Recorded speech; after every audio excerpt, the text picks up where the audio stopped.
महाराज जी, बार बार मन में ख्याल आता है हमारे जीवन का उद्देश्य क्या है। नाम जप के बाद भी प्रारब्ध को भोगना ही पड़ेगा। जब शरीर बना था तब नाम जप नहीं कर रहे थे।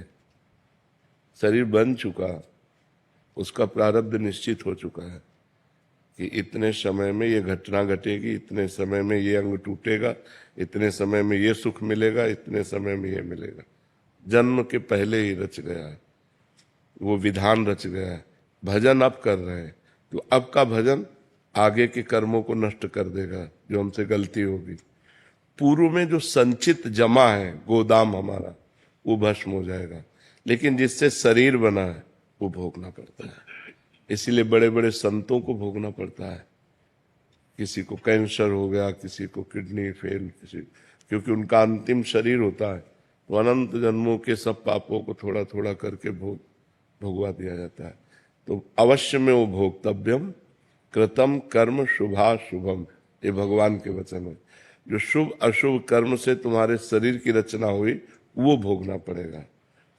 जो संचित है वो भस्म हो जाएंगे, जो क्रियमाण है वो निष्फल हो जाएंगे। चाहे तो इस कोटि का भजन करे कि प्रभाव रहित कर दे प्रारब्ध को, पर जब इस कोटि का भजन होता है तब प्रारब्ध को भोगने की क्षमता आ जाती है और भगवान की प्राप्ति की चाह उत्पन्न हो जाती है। वो अपने भजन को प्रारब्ध मिटाने में नहीं लगाता, क्योंकि उसको पता है हम प्रारब्ध मिटा भी दें तो जिस दिन शरीर को नष्ट होना उसी दिन नष्ट हो जाएगा।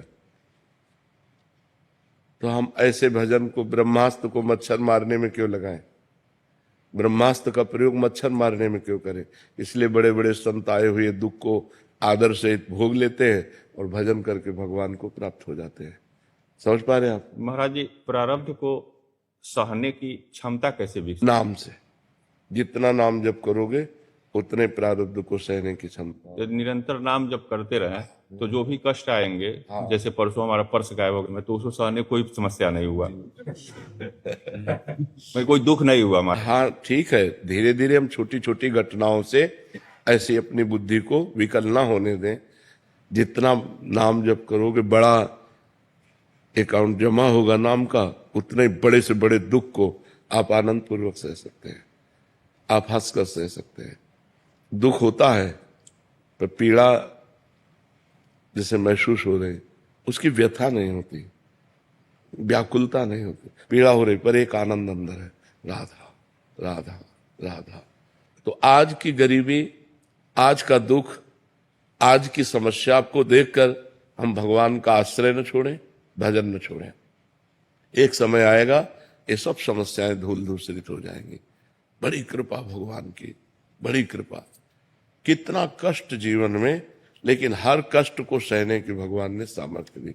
हमारा पूरा जीवन बचपन से लेकर अभी तक कष्टमय ही है। यदि हम भगवान की शरण में न होते तो हमारी दुर्गति हो जाती। आप भगवान की शरण में होइए, भगवान का नाम जप कीजिए।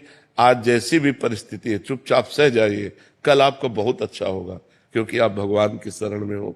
जैसे पांडवों को 12 वर्ष का वनवास, 1 वर्ष का अज्ञातवास, लेकिन अगला पल उनका कितना बढ़िया हुआ। कौरवों का विनाश हो गया और चक्रवर्ती सम्राट पद पर हस्तिनापुर के पांडव ही तो विराजमान हुए। इसलिए धर्मात्मा पुरुष को वर्तमान में कष्ट मिल सकता है, उसको धैर्य पूर्वक रहना चाहिए कि हमारे प्रारब्ध क्षय हो रहे हैं, पर हम भगवान की शरण में हैं तो बिना भाग्य के भी अब हमारा मंगल होगा। हमारे भाग्य में जो मंगल नहीं लिखा वो भी मंगल होगा, क्योंकि भगवान की शरण में है। वो कर्तुम अकर्तुम अन्यथा कर्तुम है।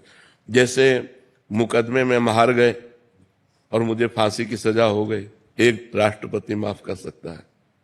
राष्ट्रपति को निवेदन किया जाए वो माफ कर सकता है। तो हम पाप किए हैं, अब एक भगवान की शरण में हो जाओ। वो समस्त ब्रह्मांडों के स्वामी, वो कह रहे हैं अहम त्वाम सर्व पापेभ्यो मोक्षयिष्यामि मा शुचा, मैं तुम्हें समस्त पापों से मुक्त कर दूंगा, पवित्र कर दूंगा। तो भगवान की शरण में हो जाओ, खूब नाम जप करो। हम देखो, अब एक आदमी का अगर पर्स जाता 1500 रुपए तो होंगे ही, वो आदमी विक्षिप्त हो जाता है यार, उसी की चिंतन में रहता। आपने थोड़ा भजन किया, विवेक प्रकट हुआ, आप सह गए। आप ऐसे बड़ी से बड़ी समस्या को सह सकते हैं जब आपके पास भजन रूपी धन होगा। इसलिए खूब भजन करो और शांत रहो, और देख लेना जितना गया है ना ये बहुत कम गया है। वृंदावन में या भगवत मार्ग में जब हम कदम रखते हैं, हमारी कोई हानि होती है, तो जब बहुत बड़ी हानि होनी होती है वो छोटे में चली जाती है। और इसका ब्याज सहित आपको मिलेगा। जब आपको मिले तो देख लेना, ब्याज सहित मिलेगा। वो कभी किसी का रखता नहीं। अगर आपका किसी ने खींच लिया है तो मालिक देख रहा है, वो सरकारी हिसाब से आपको देगा, आप चिंता न करें। निहाल जी, राधे राधे महाराज जी। गुरुदेव भगवान, चरम सुख हो या परम दुख हो, चाहे अनंत भक्ति हो या प्रेम हो या विरह हो, प्रत्युत्तर में केवल अश्रु ही मिलते हैं महाराज जी। अश्रु ही कैसे जानते हो तुम? चरम सुख देखा है क्या? परम सुख देखा है क्या? परम दुख पाया है क्या? केवल अकल लड़ा रहे हो। परमानंद की जब अनुभूति होती है तो उसमें आनंद के ऐसे अश्रु होते हैं जिन अश्रुओं के लिए ब्रह्मा जी भी तरसते हैं। सबको एक लाइन में खड़ा कर दिया। विरह को जानते हो? बड़े बड़े तपस्वी महान भजनानंदी भगवान से विरह मांगते हैं, मैं आपके लिए तड़पूं, आपके लिए रोऊं। क्या सांसारिक दुख है क्या वो? महासुख, परम सुख।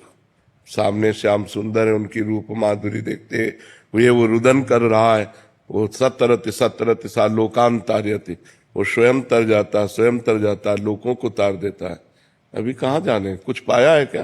कुछ नहीं। केवल अकल लड़ाकर शब्दावली से प्रश्न कर रहे हो, तो कैसे अनुभव में आए? बोलो। जी, 1 साल पहले वृंदावन का आपकी वजह से, आपके कारण से प्राप्त हुआ। मैं एकांतवास में अकेले जॉब कर रहा हूँ, तो वहां पर जो भी आपकी शब्दावली में मिला है कि एकांत में जो भी अपने ऊपर काम कर सको, महाराज जी अश्रु ही मिलता है जब भी याद करते हैं वृंदावन को या कुछ भी करते हैं। अश्रु का मतलब क्या होता है? दुख या सुख? महाराज जी नहीं पता। तो फिर उसको एक लाइन में क्यों खड़ा कर दिया? परम दुख, परम सुख, ब्रह्मानंद को भी, विरह को एक लाइन में कैसे खड़ा कर दिया? हमारी जो प्रश्नावली है वो एक लाइन वाली नहीं। अभी सात्विक सतोगुण का भाव आता है, 2-4 बूंद आंसू गिर जाते हैं। कभी ऐसा थोड़ी घंटा 2 घंटा शरीर शुद्धि भूल गई और भगवान में डूबे गए, ऐसा है क्या? अभी कभी उस स्थिति को नहीं हुआ। कभी ऐसा 1 मिनट भी हुआ कि शरीर को भूल गए जागृत में? शरीर की शुद्धि नहीं, परमात्मा का वृत्ति कैसे? अभी आनंद का तो अभी स्वाद ही नहीं मिला। अभी तो सतोगुण है, थोड़ा सतोगुण आया, भावना रोने लगे प्रभु के प्रति। लेकिन गुणातीत भाव विरह है, ब्रह्मानंद, परमानंद, ऐसा थोड़ी है। अभी तो आगे बढ़ो, ऐसे नहीं। नरेश कुमार जी, हरियाणा से। राधे राधे महाराज जी, मेरा प्रश्न यह है कि परलोक के लिए भगवान का भजन आवश्यक है, इस लोक के लिए संसार का काम आवश्यक है, तो परमात्मा की प्राप्ति के लिए किस मार्ग में चले महाराज जी? दोनों कार्य कर। मां मनुष्मर युद्ध च, युद्ध माने कर्तव्य। अपने कर्तव्य का पालन करते हुए यदि हम राधा राधा रट रहे हैं, राम राम रट रहे हैं, तो नाम जप से परलोक बनता जाएगा और कर्तव्य कर्म से धन की प्राप्ति होगी, जिससे हमारे परिवार का पोषण होता रहेगा, शरीर का पोषण होता रहेगा।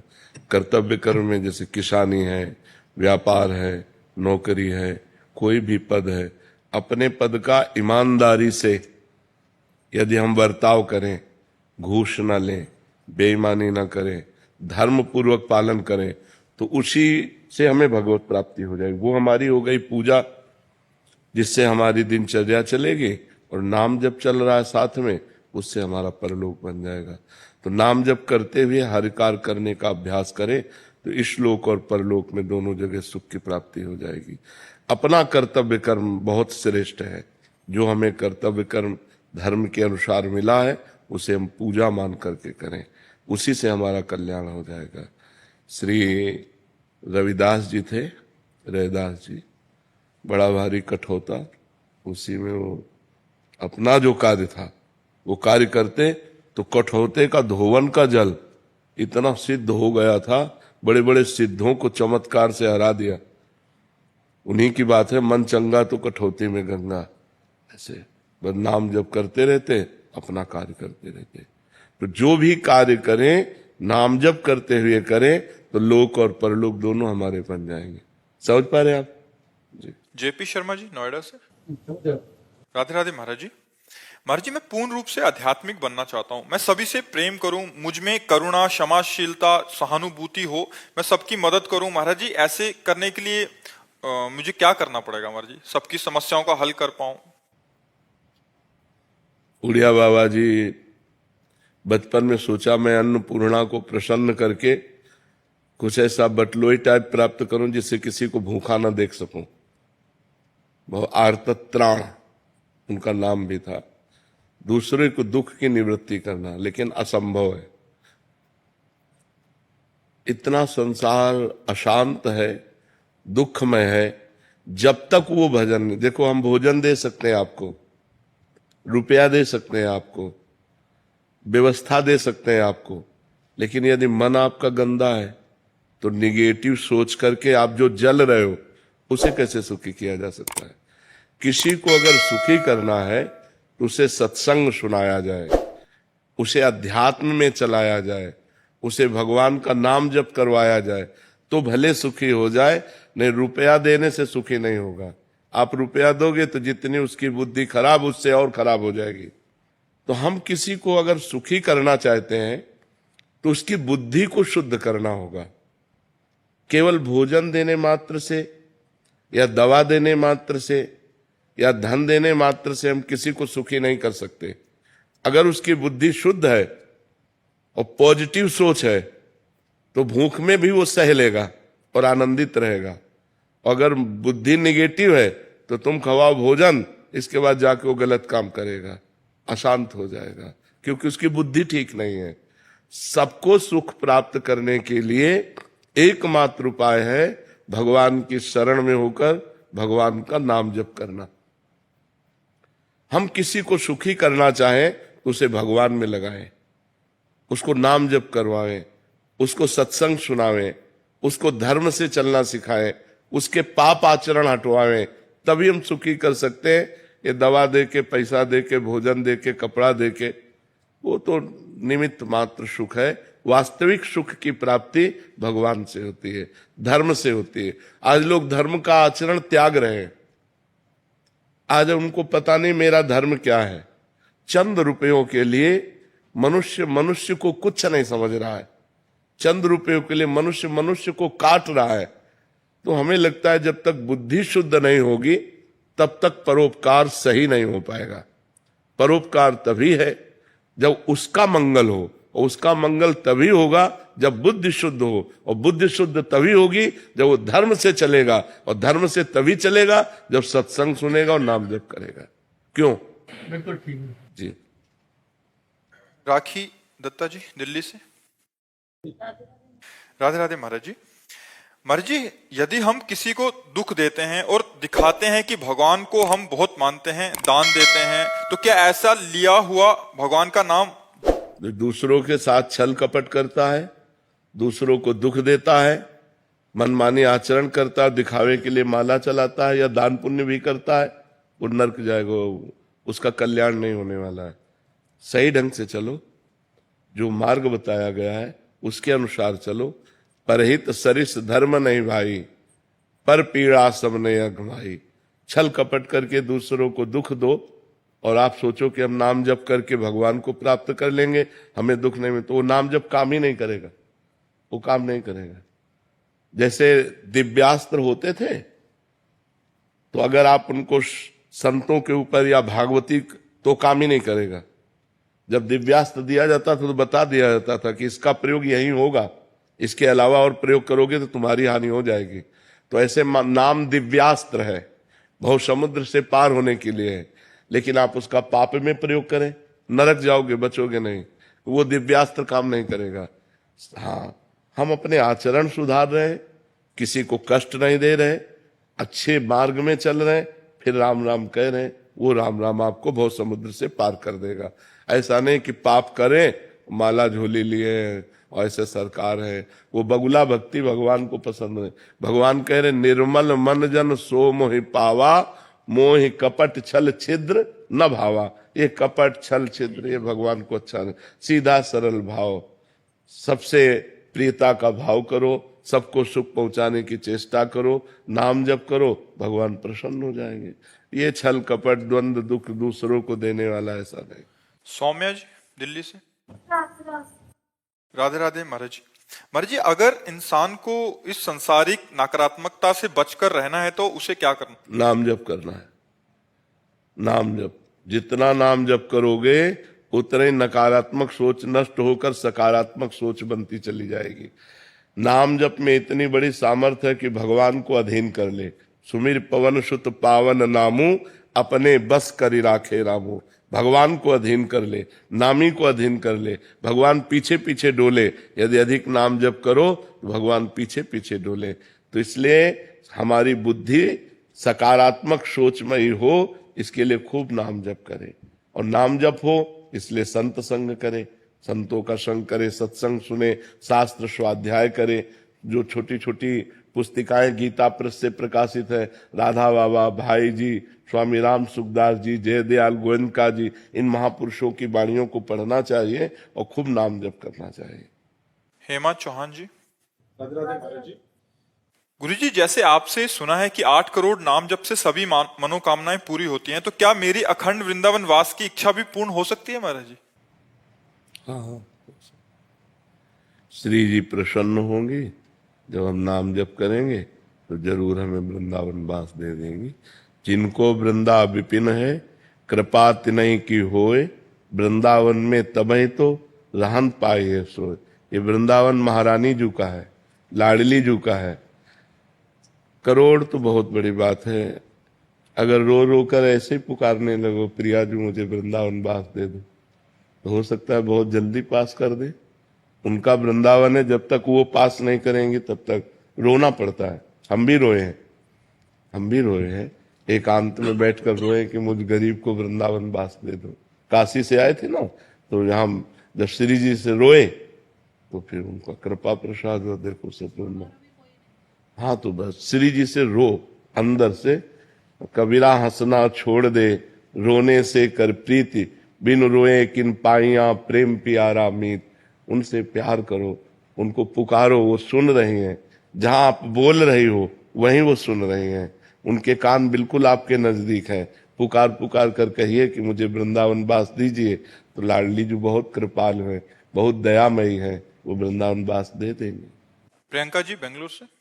राधे राधे महाराज जी। महाराज जी, कल मैंने आपको पहली बार देखा, बहुत कुछ सोच रखा था कि ये बोलूंगी, लेकिन जब आपको देखा तो कुछ भी बोल नहीं पाई, सिर्फ खुश हो गई। हृदय में आनंद आया, अलग ही आनंद था। क्या यही प्रेम का आनंद है?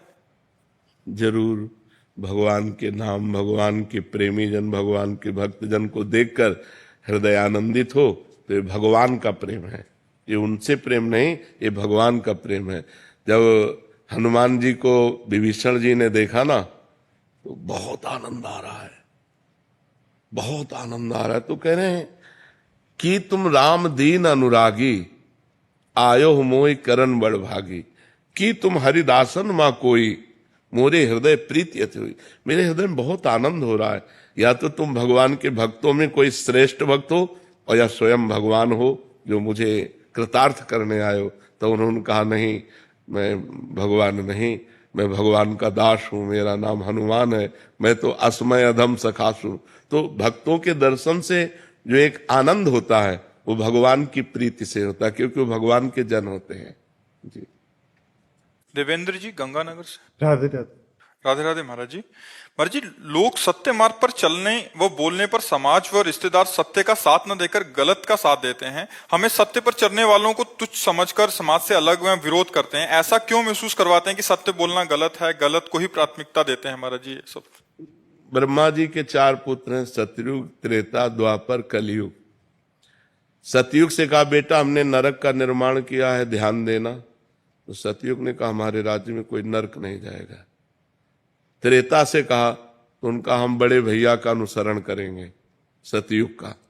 द्वापर से कहा, उन्होंने कहा विचार करेंगे कि आपकी आज्ञा का पालन करें। कलयुग से कहा तो कलयुग ने कहा, जैसे बड़े भैया ने कहा हमारे राज्य में कोई नरक नहीं जाएगा, ऐसे वादा करते हैं हमारे राज्य में कोई स्वर्ग नहीं जाएगा, सीधे नरक हाउसफुल करेंगे, इसीलिए कोई साथ नहीं देता कलयुग में। बात समझ रहे हो? अगर आप सत्य से चलोगे तो आपको विरोध करने वाले मिलेंगे, शाबाश कहने वाले नहीं मिलेंगे। आपको नीचे गिराने वाले मिलेंगे, लेकिन आपको ये नहीं कहेंगे वाह धन्य है यार तुम हमारे कुल में पैदा हुए, सत्य पर चलने, धन्य है तुम हमारे मित्र हो, सत्य पर चल रहे हो, तुम्हारे गांव के हो, सत्य पर चल रहे हो, बहुत सुंदर। अगर तुम किसी की जरूरत पर 500 रुपया दे दोगे तो तुम्हें बेवकूफ समझेगा, भोला है। आप जानबूझ करके उसका हित कर रहे हो, वो आपकी बेइज्जती करेगा।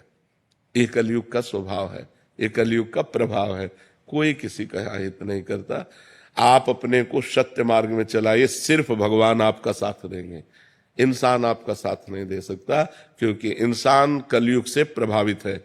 और जो धर्म से चलने वाले हैं वो आपको बहुत प्यार करेंगे। देखो आप लोग कहीं ना कहीं धर्म का आश्रय लें तो आप हमें प्यार कर रहे हैं कि नहीं? हाँ, तो ऐसा नहीं है कि कोई प्यार नहीं करेगा, नहीं कोई करेगा, वो भगवान करेंगे। और जब भगवान की कृपा आपके ऊपर होगी तो फिर सब प्यार करेंगे। जा पर कृपा राम की हुई, ता पर कृपा करे सब कोई। हाँ, तो भगवान से प्यार चाहो, कोई इंसान तुम्हारा सपोर्ट करे, मुझे लगता है ऐसा बड़ा मुश्किल है, बड़ा मुश्किल है बच्चा। इसलिए धर्म से चलो, किसी इंसान के सपोर्ट या उससे हम धर्म अपना नहीं छोड़ेंगे। फिर माता पिता को तकलीफ होती है गुरुदेव, तो बुरा करना, हमने सत्य के मार्ग पे चल के सही किया जी। तो माता पिता को, वो गलत लोग होते हैं कुछ गांव में, वो कहते हैं कि आपके लड़के ने देखो ऐसे। किसी की नहीं, किसी की भी बात नहीं माननी। सत्य के लिए सबका त्याग करना है। अगर माता पिता भी सत्य से विचलित हैं तो जाके प्रिय न राम वैदेही तजिए ताहि कोटि बैरी सम जद्यप परम। सत्य का मार्ग अकेला होता है।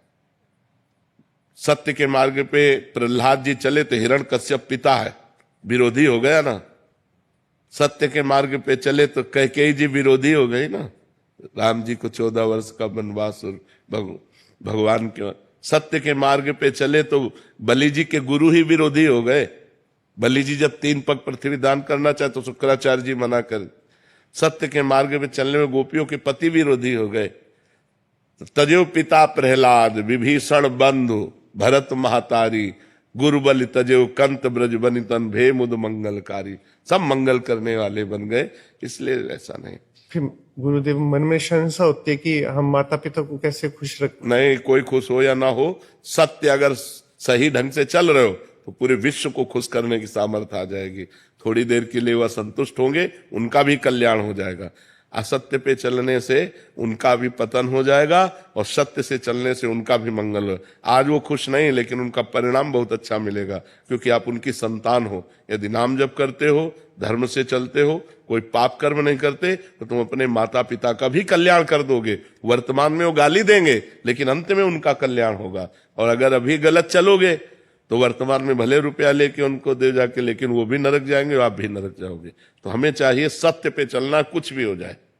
सत्य पे चलने वाले किसी की परवाह नहीं करते, किसी की भी। 2 साल से अकेले ही चल रहे हैं मार्ग पे। नहीं, भगवान सबके साथ हैं। हम तो बचपन से अकेले चल रहे हैं। विचार करो, 11 वर्ष की अवस्था से भागे थे इस सत्य के मार्ग में, तो भगवान निर्वाह करके अब 55-56 की जो भी अवस्था है निर्वाह कर दिया। बहुत बड़ी जिंदगी निर्वाह कर दी। भगवान निर्वाह करते हैं। प्रकाश गुप्ता जी। राधे राधे महाराज जी। महाराज जी, मीरा भाई जी रामकृष्ण परमहंस जैसे संतों के जीवन से प्रेरित होकर मैंने एक गुरु की कामना की। ईश्वर ने मेरी प्रार्थना सुन ली और आपको गुरु रूप में मेरे लिए भेजा। आप इस समय में उन संतों जैसे हैं जिनसे भगवान ने मुझे मिलाया है। अब मेरा जीवन आपकी आज्ञा, श्रद्धा और समर्पण में पूर्णतः समर्पित है। महाराज जी, मेरा स्वभाव अत्यधिक बुद्धि प्रधान है। हर एक चीज को तर्क और विवेक से देखता हूं, पर भीतर कहीं ये भी समझ है कि आध्यात्मिक पथ पर भाव, श्रद्धा और समर्पण ज्यादा आवश्यक है। कृपया मार्गदर्शन दे कि मैं बुद्धि प्रधानता से भाव प्रधानता की ओर कैसे बढ़ सकता हूँ। बुद्धि प्रधानता कोई नुकसान वाली चीज थोड़ी है। कितना लगाओगे बुद्धि, उस अनंत में कितना लगाओगे? तुम्हारी बुद्धि ब्रह्मा जी के द्वारा बनाई हुई एक अंश में है। अनंत ब्रह्मांड है, कितने जीव हैं, एक बुद्धि है। उस अनंत परमात्मा में तुम्हारी बुद्धि कितनी काम करेगी? जैसे एक सीपी है, वो समुद्र को उलीचना चाहे तो उलीच पाएगी क्या? तो हमारी बुद्धि सीपी की तरह है और भगवान समुद्र की तरह है। तो बात श्रद्धा से बनेगी। ज्ञान भी श्रद्धा से ही होता है। श्रद्धावान लभते ज्ञानम तत्परा संयतेन्द्रिय ज्ञानम लब्ध्वा पराम शांति मचरेणाधिगच्छति। बात मान लो और उस पर चल दो तो उसमें फिर अनुभव होने लगेंगे। और तर्क के द्वारा हम परब्रह्म परमात्मा को तो नहीं जान सकते, अपने बुद्धि के विषय को ही जानेंगे, परमात्मा को तो नहीं जान पाएंगे। जैसे किसी व्यक्ति को मिलते हैं तो उसके गुण दोष देखने की इच्छा क्यों होती है? मतलब उनको ना देख के उससे आगे बढ़े, कोई भी चीज आती सामने उसका गुण, ये व्यक्ति अच्छा है, ये बुरा है, ये सब चीज नहीं तो जब किसी व्यक्ति को देखो तो परम बुद्धिमानी तो यह है कि उसमें परमात्मा को देखो। तात सुनो मायाकृत गुण और दोष अनेक। हे तात सुनो, माया के द्वारा रचे हुए गुण और दोष अनेक हैं हर प्राणी में। गुण या उभय न देखी सो अविवेक। सबसे बड़ा गुण यह है कि हम गुण दोष ही न देखें, परमात्मा देखें। सब में परम तत्व परमात्मा विराजमान है, ये बात देखें। अगर हम गुण दोष देखेंगे तो परेशान हो जाएंगे। हर व्यक्ति के रचना है, कुछ परसेंट दोष हैं और कुछ परसेंट गुण हैं। केवल गुण ही गुण ये तो महात्मा में होते हैं जो भगवान में प्राप्त हैं या भगवान में स्थित हैं। बकाया अगर जो त्रिगुण के अंतर्गत है तो कुछ गुण और कुछ दोष, तो उसके लिए भी गोस्वामी जी ने कहा जड़ चेतन गुण दोष में विश्व की न करतार, संत हंस गुण गहाए पे परिहरिवार विकार। जैसे हंस के सामने दूध और पानी भर के रख दो तो दूध पी जाएगा, दूध पानी मिला के पानी छोड़ देगा। कितनी बड़ी प्रवीणता है। ऐसे ही तुम्हारी बुद्धि की प्रवीणता हो, जड़ चेतन गुण दोष में, जड़ चेतन मिक्स, गुण दोष मिक्स। अब तुम हंस वाली बुद्धि धारण करो कि जड़ को छोड़ दो, चैतन्य को स्वीकार कर लो और दोषों को त्याग कर दो, गुण को स्वीकार कर लो। संत हंस गुण गहाए पे परिहरिवार विकार। संत विकार दोष रूपी जल का त्याग करके गुण रूपी दूध ले लेते हैं। सब में गुण है, सब में भगवान विराजमान है। तो हम उत्तम बुद्धि रखें। वासुदेवा सर्वमिति स महात्मा सुदुर्लभा। सब में भगवान विराजमान है या कुछ न कुछ गुण सब में है। तो भगवान का भजन करो तो ये बुद्धि का दोष है आपकी, ये आपकी बुद्धि का दोष है जो व्यक्ति के गुण और दोषों का दर्शन करती है। व्यक्ति में भगवान छुपे हैं ये दर्शन नहीं करती। सिय राम में सब जग जानी, करो प्रणाम जोरी जुग पानी। सबको प्रणाम करते हैं क्योंकि सब में भगवान सिया राम विराजमान है। यह है बुद्धि की बात। सब में राधे श्याम विराजमान है। पर हम गुण दोष देखें तो हमारी बुद्धि दोष युक्त है। अभी हमें भजन और करना चाहिए और बढ़ाना चाहिए भजन, जिससे हमारी बुद्धि पवित्र हो जाए। समझ रहे हैं जी? पंकज जी कोटा से। राधे राधे राधे महाराज जी। महाराज जी, लोग तीर्थ स्थान पर तीर्थ याटन करते हैं, जबकि भगवान सभी जगह हैं, कन कन में हैं, तो धार्मिक स्थलों पर जाना चाहिए या नहीं महाराज जी? मेहंदी में लालिमा होती है ना, पर मेहंदी के पूरे पेड़ को चीर डालो, कहीं लालिमा दिखा दो तुम तुम्हें सामने, नहीं ना। उसकी एक प्रक्रिया है ना। उसके पत्ते तोड़िए, उसको बांटिए, बांट के लगाइए, आधा घंटा लगा रहने दीजिए, फिर धो दीजिए। तो आपको दूध में घी है, पूड़ी पका सकते हो, लेकिन घी है उसी में। उसकी एक प्रक्रिया है। उसको दही बनाओ, मंथन करो, मक्खन निकालो, फिर उसको तप्त करो, तब वो घी बन जाएगा। समझ रहे ना? ऐसे परमात्मा सर्वत्र है। चीर फाड़ डालो किसी को कहीं भी अगर मिल जाए तो बताओ। उसकी प्रक्रिया है साधना के लिए हमें पवित्रता चाहिए। तो हम भगवान के परम पवित्र दिव्य स्थानों में जाते हैं, हरिद्वार, काशी। इनमें हमें पवित्रता मिलती है। जब हमारा हृदय पवित्र होता है तो हमारे अच्छे भाव होते हैं, तो वो भाव भगवान को समर्पित हो जाते हैं और हमें भगवान का अनुभव हो जाता है। जब हमारा भाव बन जाए ना तो हम कुत्ते से भी भगवान प्रकट कर सकते हैं।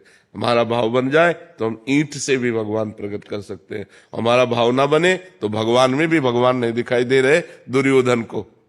दुर्योधन का भाव नहीं है भगवान के प्रति, तो श्री कृष्ण को एक बहुत विद्वान प्रवीण यदुवंशी समझता, वो भगवान नहीं मानता। दुर्योधन भगवान नहीं मानता। जब भगवान ने विराट रूप दिखाया तो बंदी बनाने की कोशिश की, वो भगवान को मनुष्य मानता रहा, कभी भगवान नहीं माना। तो बात समझ में नहीं? ये जो तीर्थ बने हैं ये पावर है, अध्यात्म के पावर है। जैसे गंगा जी नहा के आप देखो कैसा लगता है, एकदम फ्रेश, लेकिन नियमानुसार। अब गए कुल्ला कर रहे हो, थूक रहे हो और मल रहे हो, साबुन लगा रहे हो, कोई अनुभव नहीं होगा। गए साष्टांग दंडवत किए, माथा में जल रखा और गए चुपचाप 5, 7, 11 डुबकी लगाई, एकदम बाहर हो गए, देखो एकदम आनंद आएगा।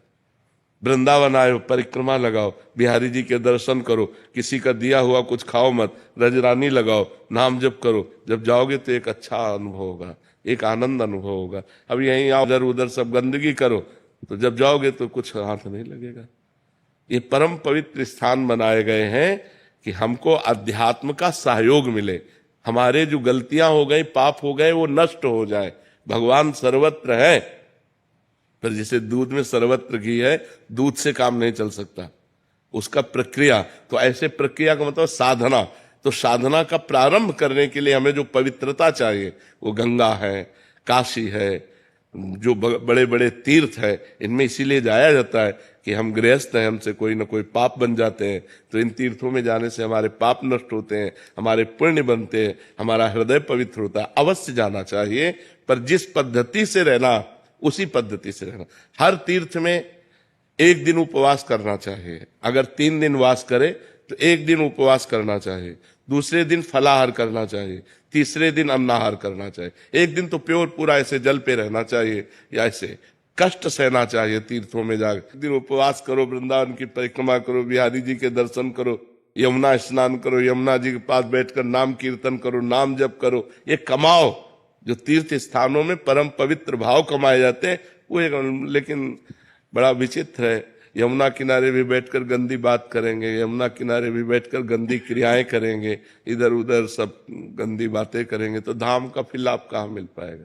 तो समझ पाते, जरूर जाना चाहिए। तो महाराज जी जैसे इतने बड़े बड़े तीर्थ स्थल है, कभी कभी वहाँ पे अनहोनी हो जाती है, इंसान भगवान को पाने जा रहा है। आप हमारी बात सुनो, अनंत जन्मों से भटका हुआ जीव, शरीर तो छूटना ही है, राइट टाइम है शरीर का।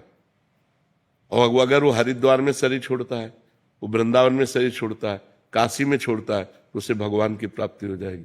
कितना बढ़िया लाभ मिला। शरीर तो छूटना ही था, लेकिन शरीर ऐसी जगह छूटा कि भगवान की प्राप्ति हो गई। तो इसमें लाभ हुई कि हानि हुई?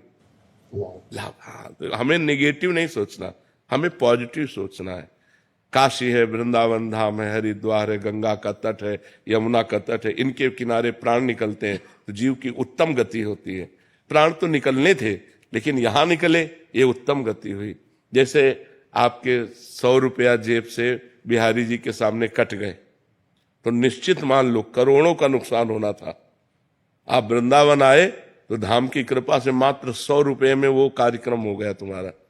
अब अगर तुम पॉजिटिव नहीं सोचते तो नेगेटिव सोचकर चलोगे, तुम आए ना तो तुम्हारा मंगल हो गया।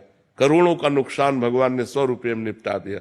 या ठोकर लगी, थोड़ी चोट लग गई, बहुत बड़ी हानि थोड़ी सी चोट में निपटा दी। उसे हम निगेटिव क्यों सोचे, उसे हम पॉजिटिव सोचे। जो सत्य है, जो सत्य है, ये परम सत्य है, कोई बहानेबाजी नहीं है, ये परम सत्य है। 2 मित्र थे, एक जब सयाने हुए तो शराब पीने लगे, गंदे आचरण करने लगे, वैश्यागमन, जुआ खेलना, शराब पीना, ऐसे सब। और एक था रोज गंगा नहाने जाना, भजन करना, शास्त्रों का स्वाध्याय करना। तो बहुत दिनों के बाद दोनों मित्र मिले, दूर से देखा वो गंगा नहाने वाला आ रहा है, और उसने देखा कि वो हमारा मित्र जो भटक गया गंदे आचरणों में, वो आ रहा है। तो जो गंगा नहा के आ रहा तो एकदम नीचे देखा तो खजूर का कांटा घुस गया उसके पैर में, नंगे पैर गंगा नहाने गया था, और उसके ठोकर लगी जो पाप कर्म करता था। तो एक थैली मिली असरफियों की, तो उसने कहा रोज गंगा नहाता है, राम राम रटता है, क्या हुआ, देख खजूर का कांटा, मैं मनमानी आचरण करता हूं और देखिए थैली मिली। उसको लगा यार कि हम इतना संयम नियम से चल रहे हैं, हमें खजूर का कांटा इतना बड़ा होता है, इसलिए आज से मैं गंगा नहीं नहाऊंगा, भगवान का भजन नहीं करूंगा।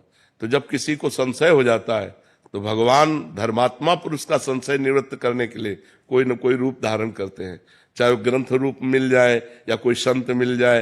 तो भगवान एक संत के रूप में आए और कहा, बेटा तुम्हारे कांटा लग गया क्या, लाओ मैं निकाल दूं, तुम भगवान का भजन करते हो इसलिए तुम धन्य हो। तो उनका अब ये सब बातें हमको मत बताओ कि धन्य हो, धन्य वो है। तब उनका बेटा तुम्हें उसे पूर्व जन्म की बातें याद नहीं है, तुम्हारा पूर्व जन्म में इस समय तुम्हें सूली की सजा मिलनी थी, खजूर के कांटे से इसलिए निकल गई कि तुम गंगा नहाते हो, नाम जप करते हो, और इसे चक्रवर्ती सम्राट होना था। और ये अपने पाप कर्म करके बस ये आखिरी थैली है, ये जहां भोग लेगा तो इसको दुर्गति प्राप्त होगी, और तुम्हारा ये कांटा ही आखिरी है, और ये जहां हटा, इसकी पीड़ा हटी तो तुम आगे परम धाम को परम लाभ प्राप्त करोगे। तो कभी कभी वर्तमान की घटनाओं में हम लोग भगवान पर अश्रद्धा कर लेते हैं, पॉजिटिव बात हम सोचे, नहीं तो हमें भगवान की इस मंगल में विधान में अश्रद्धा हो जाएगी, नहीं हो जाएगी। सचिन पंडित जी मथुरा से। राधे राधे। राधे राधे महाराज जी। महाराज जी, हम अपना जीवन साथी स्वयं चुने और शादी होने तक पवित्रता के साथ रहें, तो क्या ये गलत है या सच? बहुत सुंदर है, बहुत सुंदर है। दोनों शादी जब तक ना हो तब तक ब्रह्मचर्य से रहें, पर माता पिता का आशीर्वाद जरूर लें, माता पिता की अनुमति जरूर। जिस माँ ने तुम्हें गर्भ में 9 महीने रखा, तुम्हें पालन पोषण करके इतना बड़ा बनाया, उसके अधिकार को मत छीनिए। दोनों उन माँ पिता के चरणों में झुकिए कि हमने दोस्ती कर ली है और हम दोनों आजीवन के लिए पाणी ग्रहण करना चाहते हैं, आपकी अनुमति, आपका आदेश, आपका आशीर्वाद चाहिए, इतना जरूर करना चाहिए। ये जो आजकल के बच्चे हैं, मनमानी आचरण माता पिता की एक नहीं मानते हैं, वो बाद में दुख ही पाते हैं, पक्का समझ लो। जब हमारे पुराने समय में किसी का पाणी ग्रहण होता था तो गांव भर के देवता पूजे जाते थे, बड़े बुजुर्गों की पूजा की जाती थी, सबका आशीर्वाद लिया जाता था कि हमारा पाणी ग्रहण संस्कार आजीवन मंगलमय चले।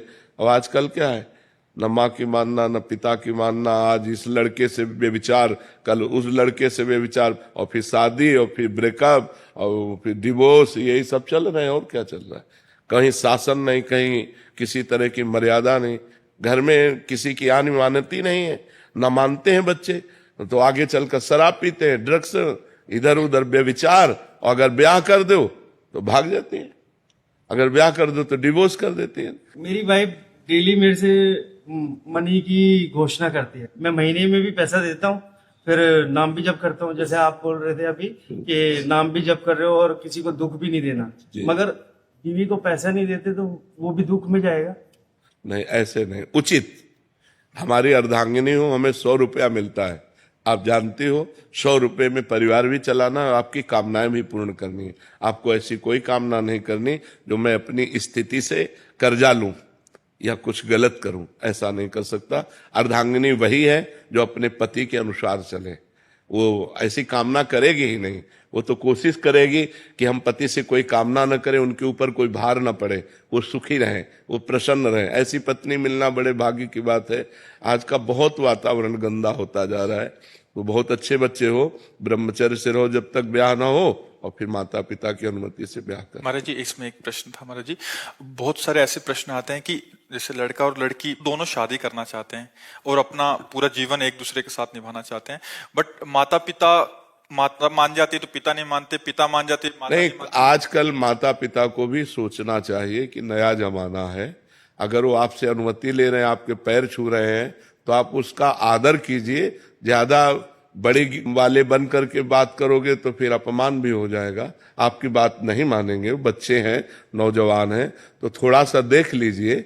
माता पिता को भी चाहिए कि अगर बहू और बच्चा दोनों प्रेम करते हैं तो उसमें ये पक्ष नहीं देखना चाहिए, उसमें लड़ाई झगड़ा वाली बातें नहीं मन में लानी चाहिए कि अगर तुम इससे ब्याह करोगे तो हम तुम्हारा त्याग करते हैं, ऐसा वैसा। माता पिता कहते हैं कि हमें समाज का भय है, समाज क्या? कोई आज का समाज का तो भय रह ही नहीं गया है, वो माता पिता गलत कहते हैं, समाज का भय कहाँ रह गया? पूरे गांव में अगर एक आदमी शराब पी के आता था तो जूती आया जाता था। आज घर घर शराब रखी है, और अगर आपके घर में शराब नहीं है और ये सब नहीं है तो कोई आता भी नहीं। तो महाराज जी माता पिता को मतलब इसमें सहमति दे दें। उचित देख करके मानना चाहिए। लड़की से बात करना चाहिए कि फ्रॉड तो नहीं है जो ब्याह के बाद जेवर लेके भाग जाए। ऐसे भी हो रहे कि ब्याह के दिन दूसरे दिन बहू का पता ही नहीं चला, भाग गई वो अपना जेवर वेवर। तो 2-4 बार लड़की से मिले, उसके घर वालों से मिले, उसका व्यवहार देखे, उसका चरित्र देखे। लड़के से मिले, हाँ ऐसा चाहिए, ऐसे ही संबंध होता है, और फिर ब्याह कर दे। जय हो विठ्ठल भगवान की जय हो। राम कृष्ण हरि जय राम कृष्ण।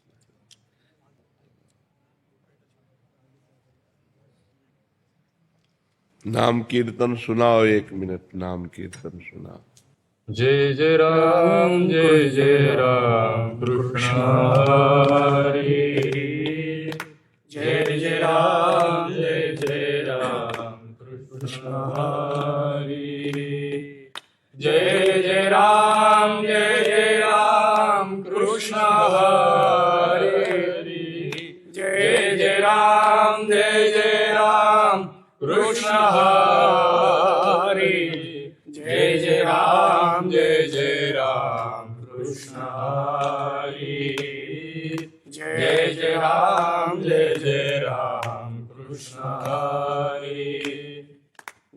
कृष्ण